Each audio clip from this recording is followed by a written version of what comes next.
หักฐานแผนกอุตสาหกรรมและการค้าแขวงจำปาสักจัดพิธีรับเอาสมาชิกพรรคใหม่คณะพรรคหักฐานแผนกอุตสาหกรรมและการค้าแขวงได้จัดพิธีรับเอามหาชนก้าวหน้าเขาเป็นสมาชิกพรรคสำรองพิธีได้จัดขึ้นในวันที่ 16 ธันวาคมนี้อยู่ที่แผนกการดังกล่าวโดยการเข้าร่วมของสหายอภิวัตรสมบูรณ์ขันธ์คณะพรรคหักฐานห้องหัวหน้าแผนกอุตสาหกรรมและการค้าแขวงสหายนางศรีสมไส้สิงห์ดาราวรห้องหัวหน้าแขนงพรรคคณะจัดตั้งแขวง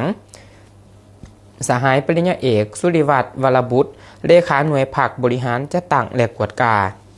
มีคณะกรรมการคุ้มครองปกป้องพรรคขันแขวงพร้อมด้วยแขกเชิญจากคณะการออมขางและสมาชิกพรรคเขาร่วมในพิธีสหายมหาชนก้าวหน้าที่ได้เลื่อนเขาเป็นสมาชิกพรรคสำรองจำนวน4สหายได้ผ่านใบคำร้องสมัครใจเสนอเขาเป็นสมาชิกพรรคสำรองของพรรคประชาชนปฏิวัติลาวซึ่งมีในบางตอนว่าเมื่อได้เขาเป็นสมาชิกพรรคสำรองแล้วจะสืบต่อออกแห่งฝึกฝนหล่อล้อมตนเองทางด้านคุณฐานการเมืองคุณสมบัติศีลธรรมปฏิบัติความหูความสามารถเป็นแบบอย่างน้ำหนาให้แก่มหาชนในทุกด้านดุมันหาวหันปฏิบัติหน้าที่ตามการจะตั้งมอบหมายให้อย่างมีผลสำเร็จ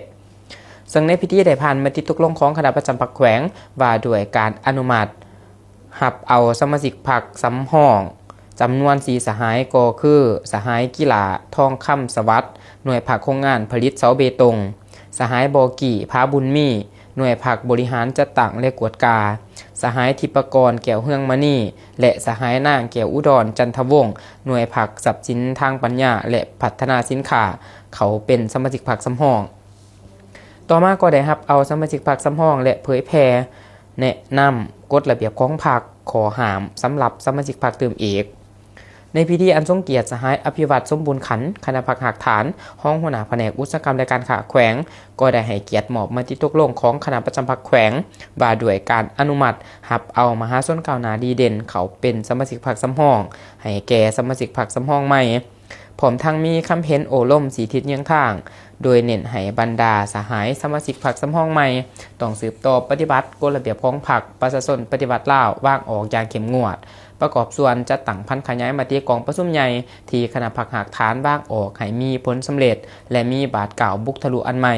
เป็นแบบอย่างน้ำหนาให้แก่มหาชนถือผลประโยชน์ส่วนร่วมเป็นหลักประกอบส่วนอย่างต่างหนาหาวหันในการสร้างพรรคให้มีความปลอดภัยเข้มแข็งนักแน่น